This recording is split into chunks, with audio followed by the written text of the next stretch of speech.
We are we're really conditioned to believe that if you want to shift a culture or if you want to enact major societal change, you basically need a megaphone. You need sheer volume. Right, you need to rally thousands of people in a square or accumulate massive amounts of capital or wield enough political leverage to force the machinery of the world to pay attention to you.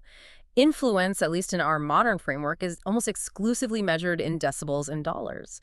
We just assume that changing the world requires this massive, undeniable display of force. Because the underlying expectation is that power must be audible Hmm. and it must be overwhelming. Human nature inherently trusts the earthquake and the fire because they demand our immediate submission. They leave visible, undeniable proof of their passage. We equate dominance with effectiveness, assuming that, the louder a movement is, the more inherently true or powerful its mission must be. Which brings us directly into the heart of our exploration for this Sunday reflection, August 9th, 2026.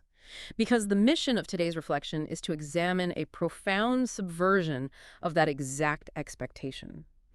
We are looking at this concept of love in action. It's a very specific call. It is. It's a call to move beyond abstract, internalized belief and into tangible solidarity and service, particularly toward the marginalized. Our goal here is to figure out how to consciously resist these modern idolatries of wealth and power that are constantly screaming for our attention, and instead find the moral clarity required for genuine justice. Navigating this requires us to really confront the severe friction between the world's definition of security and the gospel's demand for radical vulnerability. The scriptural and liturgical texts for today, they do not offer comfortable platitudes meant to soothe us. They hold up a mirror to our own complicity in systems of exclusion, challenging us to look at how we actually measured human worth. And as a quick note, this reflection is brought to you by Claire and Horatio, providing a moment of spiritual grounding for the week ahead. Really an opportunity to pause the relentless noise of our culture and orient ourselves toward moral truth. To do that, we're tracing the path of the prophet Elijah on Mount Horeb from the first book of Kings and examining Peter's terrifying moment on the Sea of Galilee in the Gospel of Matthew. Plus, we'll weave in the broader theological realities of the human body presented in this August liturgical calendar. Specifically, the feasts of the Transfiguration and the Assumption, which are crucial for this. Crucial because they ground everything in the physical reality of the human experience. But let's start with Elijah. Yes, the first reading introduces this incredible paradigm shift regarding how divine authority actually manifests in human history. So Elijah is a prophet in crisis. He's exhausted, he is fleeing for his life from the political wrath of Queen Jezebel, and he seeks shelter in a cave at the mountain of God, Horeb. He's at the absolute end of his physical and psychological rope. Completely depleted. And the text then describes a sequence of immense, almost apocalyptic natural forces passing by the mountain. First, there is a strong, heavy wind, so violent that it is literally rending the mountains and crushing rocks. Then, an earthquake shakes the foundation of the earth, and after the earthquake, a blazing fire sweeps through.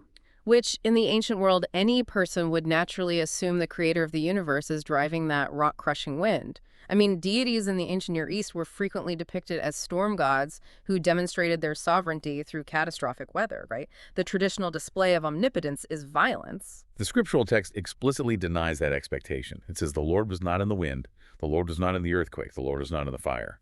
After this terrifying display of raw, destructive power, there is a tiny whispering sound. Which is such a striking contrast. It is. The Hebrew phrasing often translates to a sound of sheer silence. And it is only then, upon hearing this whisper, that Elijah hides his face in his cloak and goes to stand at the entrance of the cave. God's presence is found in the very absence of coercive force. The physical noise on that mountain serves as a direct parallel to the spiritual and political noise of our contemporary culture. Because we live in a society that idolizes sheer volume and dominant political power. Exactly. We are conditioned to believe that if a movement isn't crushing rocks, it isn't effective. But God's call to serve the least among us rarely comes through grand displays of dominance. It manifests through the quiet, persistent, unyielding demands of conscience and compassion. But in a society where influence and systemic change seem directly tied to capital and loud political leverage, how do you operationalize a whisper? I mean, if the machinery of poverty, systemic racism, and economic exclusion is operating at a deafening volume, a believer cannot simply retreat from the world in passive isolation. How does quiet vigilance translate into bold disruptive action without just adopting the same coercive tools we are trying to dismantle? Where retreating into the cave is the ultimate temptation for anyone overwhelmed by the scale of systemic injustice. But notice Elijah's physical response. The whispering sound does not lull him to sleep in the safety of the cave, it draws him out. He stands at the entrance, exposing himself to the elements and the reality of his calling. Tuning into the quiet voice of conscience is not a withdrawal from reality. It's the prerequisite for engaging it correctly. Precisely. If advocates for justice operated the volume of the world, utilizing the same coercive tools of wealth hoarding, manipulation, and political dominance, they simply replicate the oppressive structures they claim to be fighting. The mechanism here is internal. The bold action of social justice must be rooted in a vigilance that actively resists the idolatry of power. So it requires a quiet internal clarity to look at a society obsessed with material gain and say, I will not measure human dignity by a profit margin. And that quiet internal refusal is what prevents the activist from burning out or becoming cynical. It is the spiritual fuel that empowers the grueling, unglamorous day-after-day work of serving the marginalized when the cameras are off and there's no glory to be won. If Elijah teaches us how to find that sustaining voice when the political and cultural noise is deafening, it really begs a harder question. What happens when the noise isn't just societal pressure, but actual life-threatening chaos? How does one maintain that quiet resolve when caught in a literal storm? Which brings us perfectly to the Gospel of Matthew, forcing us to look at that exact scenario with the disciples on the Sea of Galilee. The narrative places them in a deeply precarious, physically exhausting situation. It is the fourth watch of the night. That's roughly between 3 and 6 in the morning, right? Yes, the darkest, coldest, and most psychologically depleting hours before dawn. Jesus had made the disciples get into a boat and precede him across the water while he dismissed the crowds. Now the boat is miles offshore, being violently tossed about by the waves because the wind is against them. And the physical setting of the fourth watch, it represents a state of severe disorientation and vulnerability. I mean, human physiology is at its absolute weakest during those hours. Into this exhaustion, Jesus comes toward them, walking on the sea. The disciples are terrified, believing they are seeing a ghost. Jesus immediately speaks into their panic, saying, "Take courage, it is I, do not be afraid." And Peter then initiates a critical sequence. He does not ask Jesus to calm the storm from a distance. He actually says, Lord, if it is you, command me to come to you on the water. And Jesus simply says, "Come." Peter actually gets out of the boat and begins to walk on the water toward Jesus. Until the environment crashes back into his consciousness. He registers the physical reality of the gale force wind. He becomes profoundly frightened, begins to sink into the dark water, and cries out for salvation. And Jesus immediately catches him, asking, "Oh, you of little faith, why did you doubt?" The boat Peter leaves is the central metaphor here. Let's consider the modern equivalent of that boat. The boat is a padded resume. It is a securely gated community. It's a well-diversified investment portfolio, meticulously designed to insulate a family from economic turbulence. Peter's fear upon leaving that boat is totally mathematically rational. Stepping into the storm of other suffering involves real, tangible risk to our own stability. Because the gospel is demanding that we leave the structures we build to keep the chaos of the world at bay. Leaving the insular safety of individualism and material security is the essence of community service. Sinking happens precisely when we become overwhelmed by the sheer scale of the storm. Because societal injustice is vast. Poverty is a seemingly bottomless ocean. The gravitational pull of self-preservation is immense. When Peter focuses on the wind rather than the call to solidarity, the environment swallows him. The structures we build, our wealth, our social status, our geographic isolation, they give us a false sense of permanence. Jesus does not condemn Peter for realizing the wind is strong. He questions the doubt that ultimate safety lies anywhere other than in divine solidarity. But the friction between practical responsibility and radical faith is so acute here. Providing for one's dependents, ensuring they have shelter and health care, that is a fundamental moral good. So how do we reconcile the practical moral need to provide for our own families with this radical biblical demand to risk our security for the marginalized? If Christian love is a verb demanding action and exposure to the elements, it almost seems to suggest that seeking financial security is inherently at odds with faith. Reconciling this does not mean deliberately seeking destitution or recklessly endangering dependence. It means recognizing the exact moment when our pursuit of security crosses the line into idolatry. Providing for a family is a moral duty, but believing that wealth can render us immune to human tragedy is a spiritual delusion. So the boat of social status is constructed from temporary materials. Exactly. Faith in the storm requires us to evaluate whether our gated communities and padded resumes have become fortress walls that prevent us from hearing the cries of those drowning outside.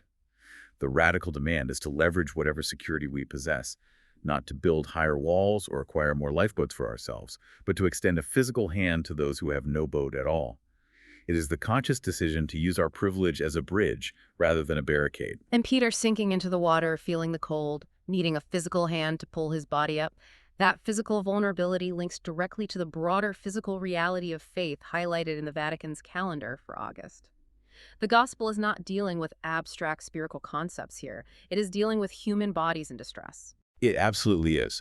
The Roman Catholic calendar in August places a massive theological emphasis on the physical body through two major liturgical feasts.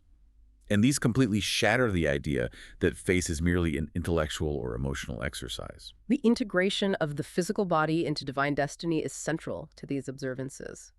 Let's look at August 6th, the Feast of the Transfiguration. Right, commemorating the vision of Christ in glory on Mount Tabor, where his face shone like the sun and his clothes became dazzling white. The historical context of its universal adoption is crucial to understand here. Pope Calixtus III added this feast to the Roman calendar in 1457. And he did that in grateful memory of the lifting of the Siege of Belgrade, a moment when Western Europe felt a severe existential military threat from the Ottoman Empire. Yes, the psychological state of the culture at that time was one of absolute terror, anticipating slaughter, and the physical destruction of their civilization. So the addition of the Transfiguration at that specific historical juncture serves as a theological counter-narrative to despair.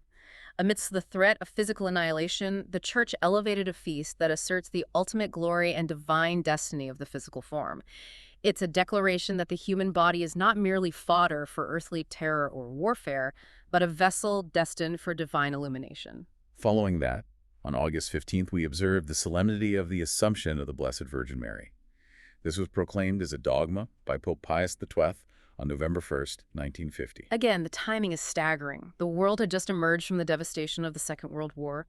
Humanity had witnessed the most catastrophic industrialized destruction of human bodies in history. Through the Holocaust, the atomic bombs, and global mechanized warfare. The human body had literally been degraded to ash and disposable labor. In that immediate aftermath, the dogma of the Assumption emphasizes that Mary was assumed body and soul into heaven. She is declared immune from the corruption of the human body caused by sin. This dogma validates the observation made in the book of Genesis that the physical body, the material creation, is very good. But if the human body is sacred enough to be glorified on Mount Tabor and assumed directly into heaven, then earthly realities like physical hunger, a lack of access to healthcare, or unjust imprisonment, these are direct affronts to divine dignity. We cannot treat the physical suffering of a neighbor as merely a secular political issue if their body is destined for eternal glorification. Does this dogma effectively mean that a purely spiritual faith, one that focuses entirely on internal piety but has zero physical, socioeconomic impact on the community, is fundamentally incomplete? It renders a purely spiritualized, disembodied faith entirely obsolete. Ignoring physical deprivation while claiming to care for a person's soul is a severe theological contradiction. Mary's physical assumption is not a theological escape hatch. It is not an excuse to ignore earthly suffering while looking toward the clouds. It demands the exact opposite. On the contrary, it demands that we embody the Magnificat Mary's own prayer of gratuitous love. The Magnificat is often read as this gentle lullaby, but the actual verses describe massive socioeconomic upheaval. Mary praises God for casting down the mighty from their thrones and lifting up the lowly, for filling the hungry with good things and sending the rich away empty. Believing in the Assumption means recognizing that what happens to the flesh matters eternally. Therefore, when we encounter a marginalized person, we are not just seeing a temporary biological organism or a demographic statistic. We are seeing a sacred vessel. Prioritizing the weakest and most vulnerable physical bodies in the here and now is the only logical response to a theology that crowns the human body with eternal glory. So we are really seeing several distinct pressures and theological realities moving in dynamic tension today. There is no single easy answer, but rather a complex matrix of moral demands. We have the crushing, loud idolatries of wealth and power competing against the quiet, persistent voice of God on the mountain. We have the instinct to stay in the boat of individualism, warring against the terrifying, liberating call to step out into the storm of solidarity. And we have the profound dignity of the human body, affirmed by the Transfiguration and the Assumption. which makes the pursuit of social justice not an optional charity, but an absolute moral imperative. The pattern running through these scriptural texts and liturgical realities is the absolute demand for the physical incarnation of our beliefs. Abstract theology is simply insufficient. Elijah had to physically stand at the mouth of the cave, exposing himself to the world to hear the whisper. Peter had to put his bare feet on the turbulent water. Mary's actual body was drawn into heaven. Faith is physical mobilization. When we confront the marginalized, we are encountering the exact spaces where God chooses to dwell, not in the earthquake of political dominance or the fortress of accumulated wealth, but in the vulnerable, often terrifying, unglamorous work of serving our neighbors.